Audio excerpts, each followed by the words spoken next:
بسم اللہ الرحمن الرحیم رب اشرح لی صدری ویسر لی امری واحلل عقدۃ من لسانی یفقہوا قولی۔ اللہ تعالیٰ نے کلام پاک میں سورہ بقرہ کی آیت نمبر 208 میں یہ ارشاد فرمایا کہ اے ایمان والو تم پورے کے پورے اسلام میں داخل ہو جاؤ، پورے کے پورے اسلام میں داخل ہو جاؤ اور شیطان کے قدموں کی پیروی مت کرو، وہ تمہارا کھلا دشمن ہے۔ تو یہ نہیں کہا کہ اے لوگو ایمان لے آؤ، بلکہ یہ کہا کہ اے ایمان والو، اے وہ لوگو جو ایمان لے آئے ہو، تم پورے کے پورے اسلام میں داخل ہو جاؤ۔ تو پورے کے پورے اسلام میں داخل ہونے کا مطلب یہ ہے کہ آدھے ادھورے سے کام چلنے والا نہیں ہے کہ کچھ مان لیا اور کچھ نہیں مانا، جو ہمارے نفس پہ بھاری ہوا اس کو چھوڑ دیا اور جس کو نفس نے اجازت دے دی اس کو کر لیا۔ تو یہ نہیں چلنے والا۔ ہم صرف یہی نہیں ہے کہ نماز میں ہم مسلمان ہم نظر آئیں کہ جب نماز پڑھ رہے ہوں، روزہ رکھ رہے ہوں یا حج میں ہوں، بلکہ ہم جب بازار میں ہوں، کچھ خرید و فروخت کر رہے ہوں، لین دین کر رہے ہوں، ہماری تجارت میں، ہمارے کاروبار میں، ہمارے اخلاق میں، ہمارے آپس کے تعلقات میں، ہمارے محلہ پڑوس والوں سے کیسے رشتے ہیں، ماں باپ کے ساتھ ہمارا کیا رویہ ہے، یعنی کل زندگی، چونکہ نامہ اعمال جو ہے اور آخرت جو ہے وہ ہماری پوری زندگی کے اعمال پر جو ہی منحصر ہوگی۔ ایک ایک لمحہ زندگی کا، ایک ایک لمحہ کس طرح گزارا۔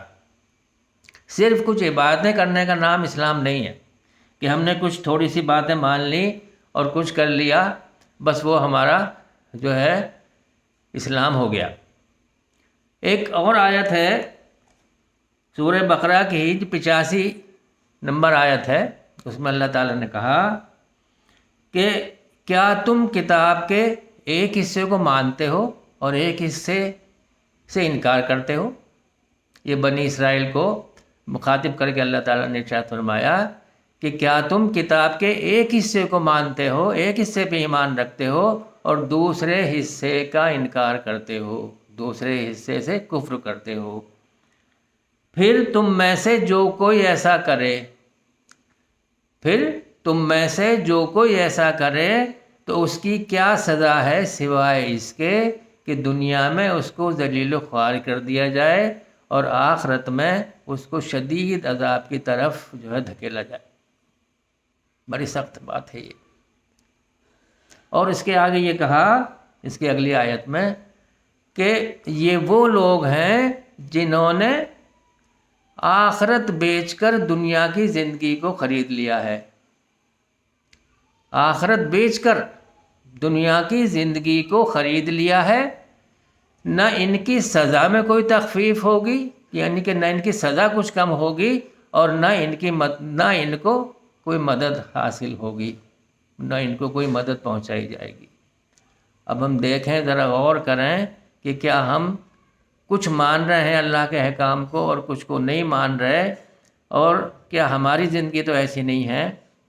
پھر کتنا سخت بات یہ کہی کہ یہ وہ لوگ ہیں کہ جنہوں نے آخرت کے بدلے دنیا خرید لی، جبکہ اللہ تعالیٰ نے ایک اور جگہ یہ ارشاد فرمایا کلام پاک میں کہ ہم نے مومن کے مال اور جان جنت کے بدلے میں خرید لیے۔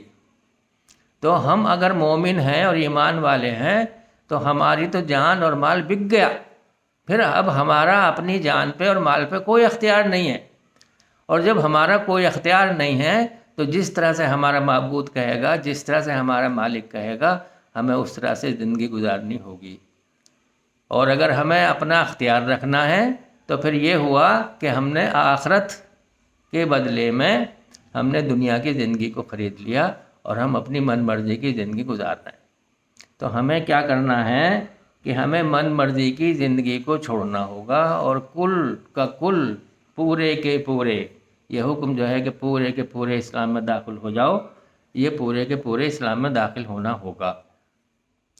آپ صلی اللہ علیہ وسلم جب اس دنیا میں جو ہے ریتی رواج کو توڑنے کے لیے آئے، اس وقت جب آپ صلی اللہ علیہ وسلم نے اسلام کی دعوت دی، بہت ریتی رواج تھے، بہت طرح طرح کے کہ لڑکی کی پیدائش کو بڑا منحوس سمجھتے تھے، اسے زندہ اس کو دفناتے تھے. ایک ایک عورت کے کئی کئی شادیاں ہوتی تھیں، اور باپ کی بیوی یعنی سوتیلی جو ماں ہوتی تھی اس کے ساتھ باپ کے مرنے کے بعد لوگ نکاح کر لیتے تھے، اور شوال کے مہینے کو منحوس سمجھتے تھے، اور کیا اس طرح کی بہت ساری چیزیں تھیں. تو آپ صلی اللہ علیہ وسلم ان ریتی رواجوں کو توڑنے کے لیے آئے، اور ہم نے یہ کیا کہ ہم نے ریتی رواجوں کو اپنے اوپر پھر سے مسلط کر لیا، اور ہمیں ریتی رواجوں نے جکڑ لیا. آج ہم دیکھیں کہ ہماری زندگی میں کیا سب یہ ریتی رواج کے نام پہ کتنا ہو رہا ہے. ہماری شادی بیاہوں میں دیکھیں، ہمارا جو اور سب طریقہ ہے، ہمارے بازار میں جانا، ہمارا خرید و فروخت، ہمارا لین دین، ہمارے تعلقات، ہمارا سب کچھ، یہ سب کیا ہے. تو ہمیں وہاں اصل میں یہ دیکھنا ہے کہ ہمارے سارے عمل جو ہیں وہ اللہ کے احکام کے مطابق ہو جائیں. سارے اعمال ہمارے جو ہیں اگر اللہ کے احکام کے مطابق نہیں ہوئے، اور شریعت کے طریقے پہ نہیں ہوئے، اور نبی کریم صلی اللہ علیہ وسلم کی تعلیمات کے مطابق نہیں ہوئے، تو آخرت میں ہمیں بہت خسارہ اٹھانا پڑے گا، بہت خسارہ. پھر وہاں سے واپسی نہیں ہے. دنیا کے نقصان کی تو بھرپائی کسی طرح سے ہو جاتی ہے، بلکہ دنیا تو اللہ نے جتنی لکھ دی ہے ہمارے مقدر میں وہ ہمیں ملنی ہے ہر طرح سے. یہ ایک مومن کا ایمان ہوتا ہے. اور آخرت جو ہے وہ اللہ نے لکھی نہیں ہے. آخرت کو کوشش پہ رکھا کہ تم جتنی کوشش کرو گے میں اتنی تمہیں ضرور دے دوں گا. یہ دنیا کو نہیں کہا کہ دنیا میں تم جتنی کوشش کرو گے اتنی دنیا میں ضرور دوں گا. یہ کہا کہ دنیا تو پھر میں جتنی چاہوں گا دوں گا، لیکن آخرت کو تمہاری کوشش کے مطابق میں تمہیں دوں گا، تم جتنی محنت اور جتنی کوشش کرو گے. تو ہمیں اس آخرت کی زندگی کو مقدم رکھنا ہے دنیا کی زندگی پہ. اور دنیا کی زندگی کو جب ہم اللہ تعالیٰ کے بتائے ہوئے طریقے پر آپ صلی اللہ علیہ وسلم کے تعلیمات کے مطابق ہم گزاریں گے، تبھی ہماری آخرت کا دار و مدار ہے اسی پہ. کیونکہ ہمارے نامہ اعمال ہر لمحہ لکھا جا رہا ہے. صرف نماز، روزہ، حج، زکوٰۃ صرف یہ اور کچھ اور دو چار کام کرنے سے کام چلنے والا ہے نہیں، بلکہ ہمارا ہر قدم ہر عمل یہ سوچ کے ہو کہ کیا اللہ نے اس کی اجازت دی ہے، کیا یہ حرام تو نہیں ہے، کیا یہ جائز ہے، کہ یہ میرا یہ عمل جو میں کر رہا ہوں یہ اسلام میں اس کو کرنے کی گنجائش ہے. اور جن چیزوں سے رکنے کا حکم دیا گیا ان سے ہم رکنے والے ہوں، اور جن چیزوں کو کرنے کا حکم دیا ان کو کرنے والے ہوں. یہی ہے اسلام کا پورا ماننا. اور اسلام میں اگر ہم ہیں، اور الحمدللہ، تو اسلام کے بہت شعبے ہیں. ہر طرح سے ہر چیز ہمیں ماننی ہوگی.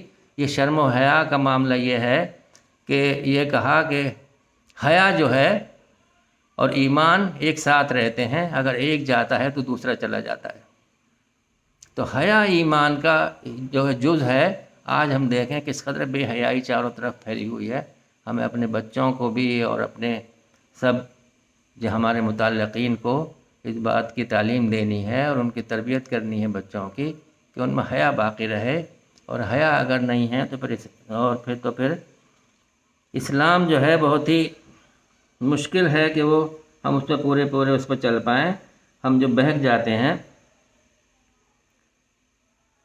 اور ان سب باتوں کا اگر ہم نے خیال جو ہے نہ کیا، اگر ہم نے ان سب باتوں کا خیال نہ کیا کہ ہماری زندگی کس طرح گزر رہی ہے، تو پھر ہم دوسرے لوگوں کے لیے بھی مثال بنتے ہیں، اپنے بچوں کے لیے، اپنے چھوٹے بھائی بہنوں کے لیے. وہ بھی ہمیں دیکھتے ہیں اور وہ بھی سیکھتے ہیں. تو ہم اگر اچھا عمل کریں گے اور ہم سے کچھ لوگوں نے سیکھ لیا ہماری باتوں سے، ہمارے عمل سے، ہمارے رکھ رکھاؤ سے، تو اس کا بھی ہمیں فائدہ ہونے والا ہے کہ ان کے پھر نیک اعمال میں ہمارا حصہ اللہ تعالیٰ رکھ دیں گے، اور ہمارے آخرت میں یہ ایک فائدے مند چیز ہوگی. تو ہم یہ پوری کوشش کریں کہ ہمارا ہر عمل اس طرح ہو جس طرح سے اسلام میں اس کے کرنے کی گنجائش ہے، اور ہم ان سب چیزوں سے رک جائیں جن سے اللہ تعالیٰ نے رکنے سے ہمیں کہا. اللہ تعالیٰ عمل کی توفیق عطا فرمائے.